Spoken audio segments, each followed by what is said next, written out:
Jaya plus நேயர்களுக்கு வணக்கம். கடலூரை அடுத்த திருவந்திபுரம் தேவநாத சுவாமி திருக்கோவில் 108 திவ்ய தேசங்களில் நடுநாட்டு திவ்ய தேசத்தில் முக்கியமான திவ்ய தேசமாக போற்றப்படுகிறது. திருமங்கை ஆழ்வாரால் மங்களாசாசனம் செய்யப்பட்ட திவ்ய தேசமாக விளங்குகிறது திருவந்திபுரம் தேவநாத சுவாமி திருக்கோவில். மகாவிஷ்ணுவுக்கு ஏற்பட்ட தாகத்தை தீர்க்க கருட பகவான் தம் அலகினால் தோண்டிய போது உற்பத்தியான நதி கெடில நதியாகும். கெடில நதி உற்பத்தியாக தாமதமானதால் ஆதிசேஷன் தம் வாளினால் குடைந்து ஒரு கிணறையும் ஏற்படுத்தியதாக புராணம் கூறுகிறது. திருவந்திபுரத்தில் இவ்விரு தீர்த்தங்கள் தவிர பிரம்ம தீர்த்தம், பூ தீர்த்தம், லக்ஷ்மி தீர்த்தம் என அநேக தீர்த்தங்கள் அமைந்துள்ளன. இதில் கெடில நதி தெற்கிலிருந்து வடக்கு நோக்கியும் பாயும் நதியாக உள்ளதால் அதற்கு உத்திரவாகினி என்ற சிறப்பு பெயர் உண்டு. திருவந்திபுரத்தில் கோவில் கொண்டுள்ள பெருமாள் தேவநாதன், தெய்வ நாயகன், மெய்யன் என பல்வேறு திருநாமம் கொண்டு விளங்குகிறார். தேவநாத சுவாமி அமர்ந்த திருக்கோலத்திலும் திருவந்திபுரநாதர் கிடந்த பள்ளி கொண்ட பெருமாளாக காட்சியளித்து அருள் பாலிக்கிறார். வேதாந்த தேசிகர் தலத்தில் 40 ஆண்டு காலம் தங்கி தவமிருந்து ஸ்ரீ ஹயக்ரீவர் தரிசனம் பெற்றது சிறப்பான ஒன்றாகும். ஹயக்ரீவருக்கு தனி கோயில் இங்குதான் முதலில் எழுப்பப்பட்டதாக வரலாறு. திருவந்திபுரத்தில் காண்பதற்கு அரிய கரிய வில்வ மரம் ஸ்தல விருட்சமாக வேண்டுவோருக்கு வேண்டியதை அருளும் தேவநாத சுவாமியை வணங்க உயர் பதவி, நிலைத்த செல்வம், மக்கட்பேறு, ஆரோக்கியம், ஆயுள் கிடைக்கப் பெறலாம் என்பது நம்பிக்கை.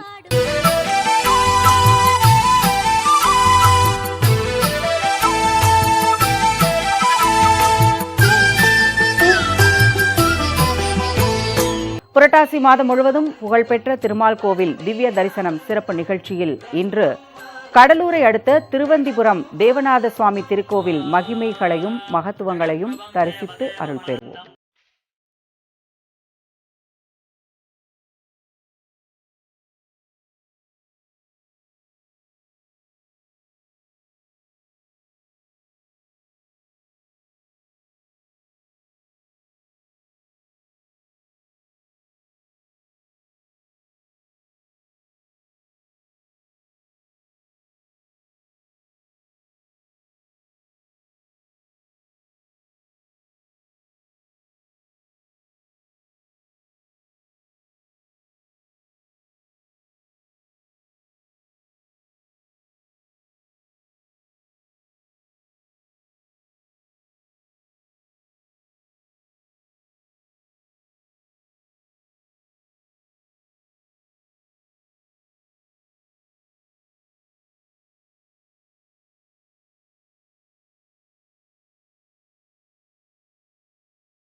श्रीतरङ्गमुखनन्दिनी हेमाब्जनायिका समेत श्रीदेवनाथपरब्रह्मणे नमः। श्रीमते रामानुजाय नमः। श्रीमते निगमान्तमहादेशिकाय नमः। श्रीमान् वेङ्कटनाथार्यः कवितार्किककेसरी वेदान्ताचार्यवर्यो मे सन्निधत्तां सदा हृदि। 108 திவ்ய தேசங்களிலே மிகவும் உயர்ந்ததான திவ்ய தேசம் திருவகீந்திரபுரம். இது நடுநாட்டு திவ்ய தேசங்களிலும் மிகவும் உயர்ந்ததான ஒன்று.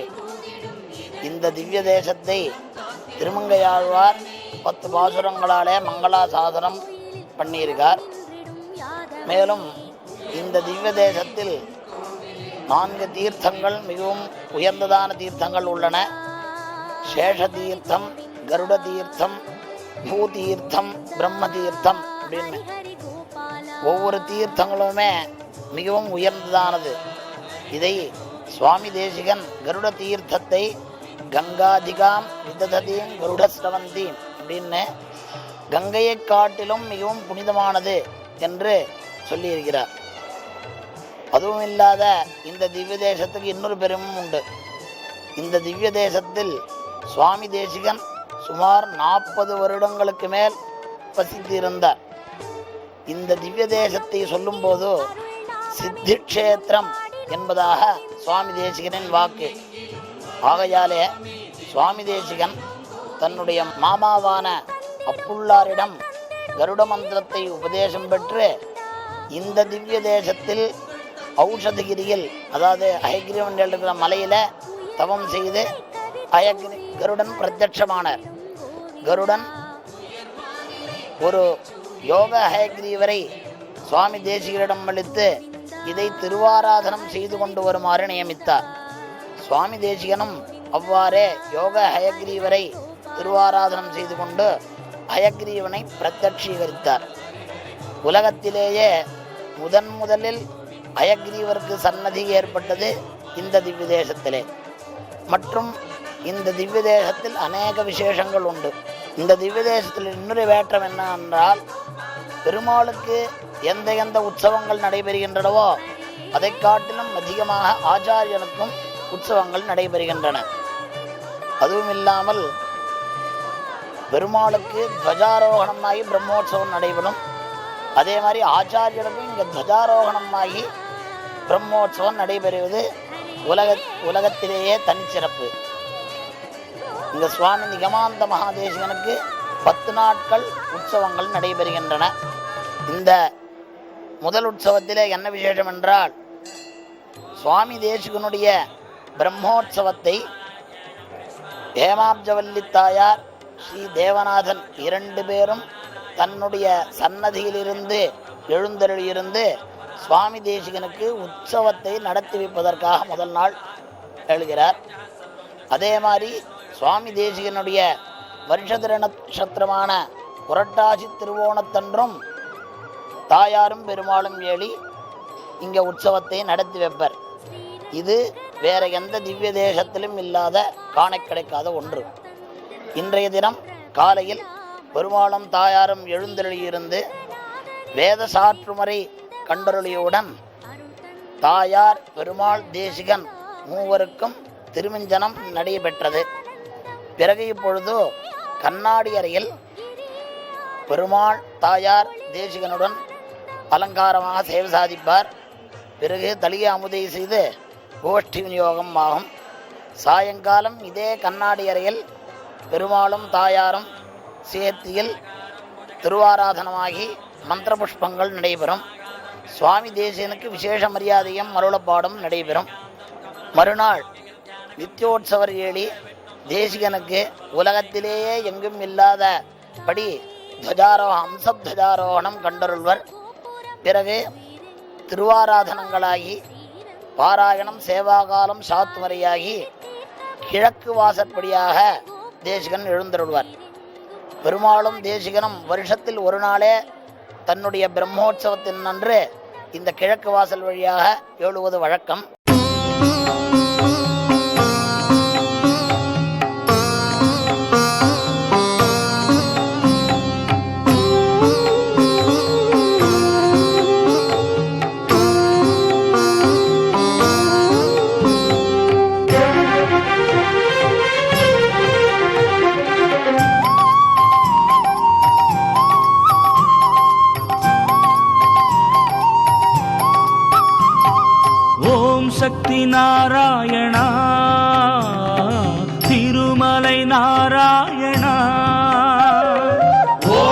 சக்தி நாராயணா திருமலை நாராயணா.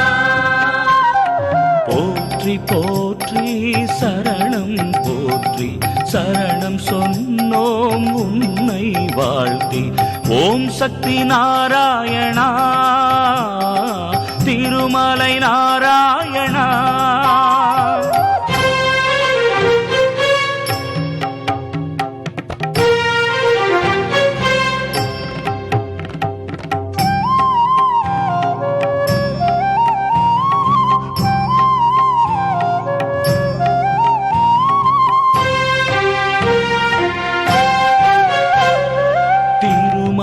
ராஜகுமாரா திருவேங்கட நாராயணா. திருமலை ராஜகுமாரா திருவேங்கட நாராயணா. ஏழுமலையிலே உதிப்பவன் நீயே எல்லோர்க்கும் நீ அருள் புரிவாயே. ஓம் சக்தி நாராயணா திருமலை நாராயணா. ஓம் சக்தி நாராயணா திருமலை நாராயணா.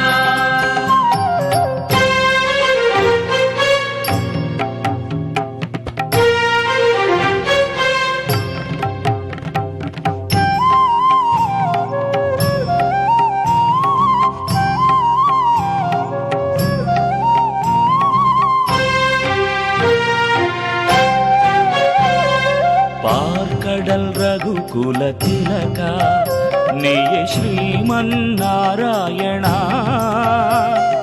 பார்க்கடல் ரகுகுல திலகா நீயே ஸ்ரீமன் நாராயணா.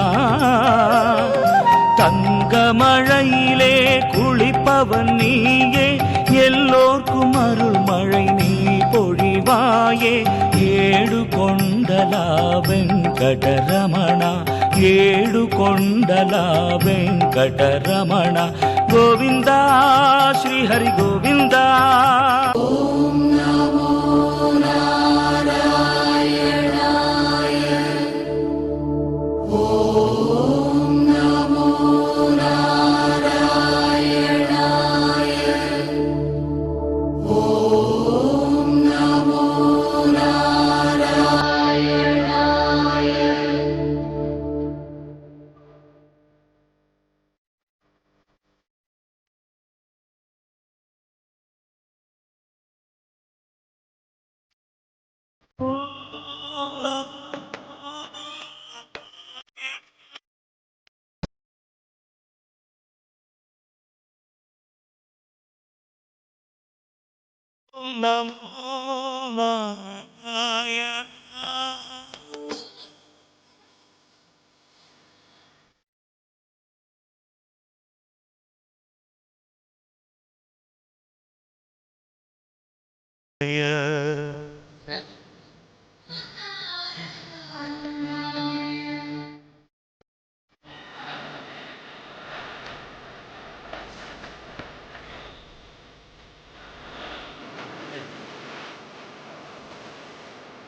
நமோ நமோ ஸ்ரீ நாராயணா ஸ்ரீ ஹரி நமோ நாராயண.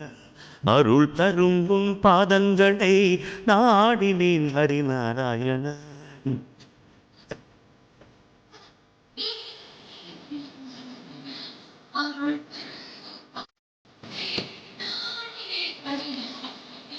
ஸ்ரீஹரி உன் பார்வையில் நான் வாழ வேண்டுகிறேன். ஆதனே உனை நாடி மனமாற பாடுகிறேன்.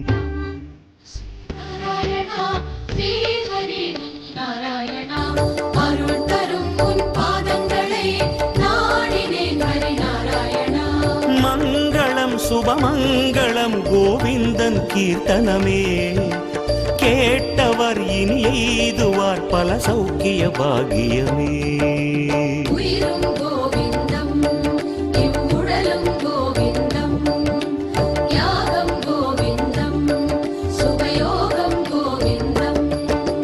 நமோ நமோ ஸ்ரீநாராயண ஸ்ரீஹரி நமோ நாராயண. அனைத்திலும் உன் தத்துவமே தோன்றுமே ஹரிநாராயண. நமோ நமோ ஸ்ரீ நாராயணா ஓம் நமோ நாராயணாய. நாடினேன் ஹரிநாராயணா. ஓம் நமோ நாராயணாய. ஓம் நமோ நாராயணாய. श्रीमान् वेङ्कटनाथार्य कवितार्किककेसरी वेदान्ताचार्यवर्यो मे सन्निधत्तां सदा हृदि अपास्यतु तमः पुंसाम् अनपायप्रभान्वितः अहीन्द्रनगरे नित्यम् उदितोऽयमहस्करः उदितं भवतः पायादौषधाद्रिसमीपतः औषधं चेतसा सेव्यमपुनस्तन्यपायिनां मार्कण्डेयभरद्वाजपुण्डरीकशुकादिभिः பூஜிதாங்கிரிசரோஜாய தேவநாதாய மங்களம். ஷீர் நடுநாடு ஓரிரண்டு என்று சொல்லக்கூடிய வகையிலே வைணவத் தலங்களிலே 108 திவ்யதேசங்கள் என்று ஆழ்வார்களினால் மங்களாசாசனம் செய்யப்பட்டதான திவ்யதேசங்களிலே நடுநாடு என்று பெருமை உடையதாக இருக்கக்கூடிய திவ்யதேசம்தான் திருவகீந்திரபுரம் என்று சொல்லப்படக்கூடிய திவ்யதேசம். ஐந்தை மாநகர் திருவயீந்திரபுரம் என்பதாகவும் பனிபதிபுரம் என்பதாகவும் இந்த திவ்யதேசத்திற்கு பல பெயர்கள் உண்டு. இந்த திவ்யதேசத்தினுடையதான ஏற்றம் என்ன என்று கேட்டால், இந்த திவ்யதேசத்திலே எம்பெருமான் மலைக்கும் நதிக்கும் நடுவிலே இருக்கக்கூடிய க்ஷேத்திரத்திலே எழுந்தருளிருப்பது. ஒரு நதி, ஒரு திவ்ய தேசம், ஒரு மலை, இம்மூன்றும் இருக்கும் இடத்திற்கு சித்தி க்ஷேத்திரம் என்பதாக சொல்லுவார்கள். அதாவது நாம் என்ன நினைக்கின்றோமோ அவ்விஷயங்கள் எல்லாம் நமக்கு மனதாலும் நம்முடையதான எண்ணத்தினாலும் நமக்கு பலனை கொடுக்கக்கூடியது என்று. அப்பேற்பட்டதான இந்த திருவகீந்திரபுரம் என்று சொல்லக்கூடிய இந்த திவ்யதேசத்தினுடையதான எம்பெருமான் அடியவர்க்கு மெய்யன் என்று சொல்லக்கூடிய தேவநாதன். இந்த எம்பெருமானுக்கு பல பெயர்கள் உண்டு. வெவ்விரதீர் மருந்து என்றும், அனகஜோதிஸ் என்பதாகவும், தாசசத்யன் என்பதாகவும், தேவநாதன் தெய்வநாயகன் என்பதாகவும் பல திருநாமங்கள் உண்டு. இந்த திவ்யதேசத்தினுடையதான தாயாரின் திருநாமங்கள் தரங்கமுகநந்தினி, அம்புருகவாசினி, பார்கவி, ஹேமாப்ஜவல்லி என்பதாக கேட்கக்கூடியதான வரத்தை இல்லை என்று சொல்ல தெரியாமல் எந்த வரம் கேட்டாலும் கொடுக்கக்கூடியதான பெருமையை உடையவள் தாயார். இதற்கடுத்ததாக இந்த திவ்யதேசத்திற்கு ஒரு பெரிய ஏற்றம் என்ன என்று கேட்டால், வைணவர்களிலே ஆச்சாரிய சார்வபௌமராக இருக்கக்கூடிய ஸ்ரீ வேதாந்த தேசிகன் என்று சொல்லக்கூடிய நிகமாந்த மகாதேசிகன் இந்த திவ்யதேசத்திலே தான் 40 வருட காலம் எழுந்தருளி இருந்து இந்த எம்பெருமான்களுக்கு கைங்கரியம் செய்து வந்தார். அதே சமயத்திலே அந்த தேசிகனுக்காகத்தான் பரிமுகமாய் அருளிய நம் பரமன் காண்பின் என்று ஆழ்வார் சொல்லுவதைப் போலே இந்த திவ்யதேசத்திலே முதலாக அர்ச்சாவதாரத்திலே ஹயக்ரீவனானவர் எழுந்தருளி இருக்கிறார். சுவாமி வேதாந்த தேசிகன் இங்கே இருக்கக்கூடியதான ஔஷதகிரி என்னும் மலையிலே கருடனை குறித்து தபம் செய்ய, கருடனானவர் அவருக்கு ஹயக்ரீவ மந்திரத்தை உபதேசம் செய்ய, பின்னர் சுவாமி நிகமாந்த மகாதேசிகனும் ஹயக்ரீவருடைய மந்திரத்தை ஜபித்து ஹயக்ரீவரை சாட்சாத்காரம் செய்தார். ஆகையால்தான் இந்த திவ்யதேசத்திற்கு ஏற்றமானது ஏற்படுகிறது. ஆக வைணவ திவ்யதேசங்களிலே ஆச்சாரியனோடே சேர்ந்து இருக்கக்கூடியதான ஒரு பெரும் திவ்யதேசம் பல. அவற்றிலே இது மிகவும் உயர்ந்ததாகவும் இருக்கக்கூடிய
இந்த ஊரிலே எம்பெருமான் 3 விதமான நிலைகளிலும் எழுந்தருளி இருக்கிறார். பல திவ்யதேசங்களிலும் உண்டு.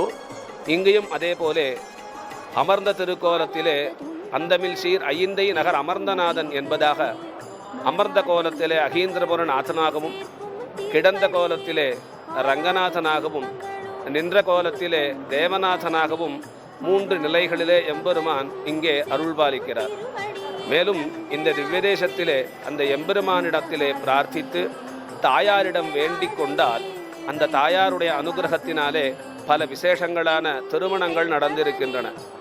அதனால்தான் பல விதமான திருமணங்கள் இங்கே வந்து அந்த காலத்திலிருந்தே மாங்கல்ய தாரணம் என்று சொல்லுவார்கள், தாலி கட்டுவது என்று சொல்லுகிறார்கள் அல்லவா.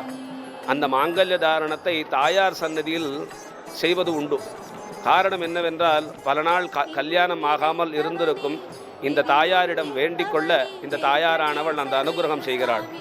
அதேபோல் நம்முடையதான பிரார்த்தனையின் பலனை கொடுக்கக்கூடியதான ஸ்திரவாசனம் என்று சொல்லக்கூடிய சனிக்கிழமைகள், எங்குமே இந்த சனிக்கிழமை புறப்பாடு என்பது அநேகமாக எந்த திவ்யதேசங்களிலும் இருக்காது. ஆனால் இந்த திருவேந்திரபுரத்திலே இந்த சனிக்கிழமை புறப்பாடு என்பதானது ஏற்றமானது. காரணம் என்னவென்றால் வேண்டிய பலன்களை கொடுக்கக்கூடியதான வாசரத்திலே, அதே சமயத்திலே நமக்கு காலம் காலமாக நாம் செய்ய வேண்டிய விஷயங்களை இந்த ஸ்திரவாசனம் என்று சொல்லக்கூடிய சனிக்கிழமையிலே அந்த எம்பெருமானை நாம் சேவித்தால் நமக்கு அந்த பலன் கிடைக்கும் என்பதினால், ஆகையால் தான் புரட்டாசி மாதம் வரக்கூடிய சனிக்கிழமையும் மிகவும் ஏற்றமாக கொண்டாடப்படக்கூடியது. அதுவும் இந்த வருடத்திலே 650வது இருக்கக்கூடியதான சுவாமி வேதாந்த தேசிகனுடையதான விக்கிரக பிரதிஷ்டை நடந்து 650வது வருஷமாக இருப்பதினால் இன்னும் பல ஏற்றத்தோடு இந்த எம்பெருமான்கள் இங்கே நமக்கு அனுகிரகம் செய்கிறார். அப்பேற்பட்டதான எல்லா விதங்களிலும் தீர்த்தம், நதி, மலை, அதற்கப்புறம் அனுகிரகம் செய்யக்கூடிய எம்பெருமான்கள் என்பதாக இந்த திவ்யதேசத்திலே எழுந்தருளி இருக்கிறதுனால்தான் இந்த திவ்யதேசத்திலே இருக்கக்கூடிய சகலவிதமான அனுகிரகங்களும் பக்தர்களுக்கு கிடைக்கின்றன. ஆகையால் தான் சுவாமி வேதாந்த தேசிகர் இந்த எம்பெருமானை பற்றி சொல்லும் பொழுது அடியார்களுக்காக இங்கே எழுந்தருளி இருக்கிறார் என்பதை ஐந்தே மாநகரில் அமர்ந்தன எமக்காய் என்று தனக்காக தன் மூலமாக தன்னுடைய அடியார்களுக்கும் சேர்ந்து இந்த ஐந்து மாநகரிலே இந்த எம்பெருமானானவன் அனுகிரகம் செய்கிறார்.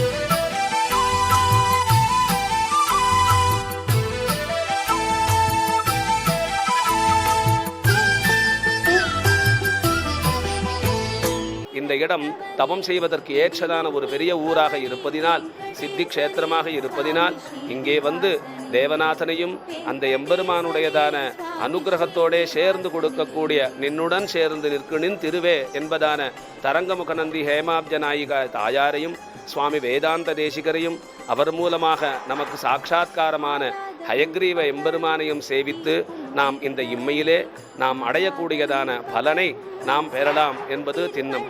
கவிதார்க்கிக சிம்ஹாய கல்யாண குணசாலினே ஸ்ரீமதே வெங்கடேஷாய வேதாந்த குரவே நமஹ.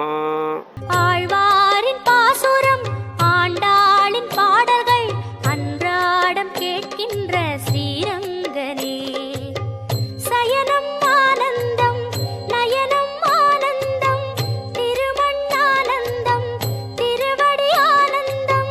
சயனம் ஆனந்தம் நயனம் ஆனந்தம் திருமண்ணானந்தம் திருவடி ஆனந்தம். ஓம் அநாதிநிதனம் விஷ்ணும் சர்வலோகமகேஸ்வரம் லோகாதிகட்சம் சுவர்நித்யம் சர்வதுக்காதிகோ பவேத் பிரம்மண்யம் சர்வதர்மஜ்யம் லோகானாம் கீர்த்திவர்தனம் லோகநாதம் மஹத்பூதம் சர்வபூதமபோத்பவம்.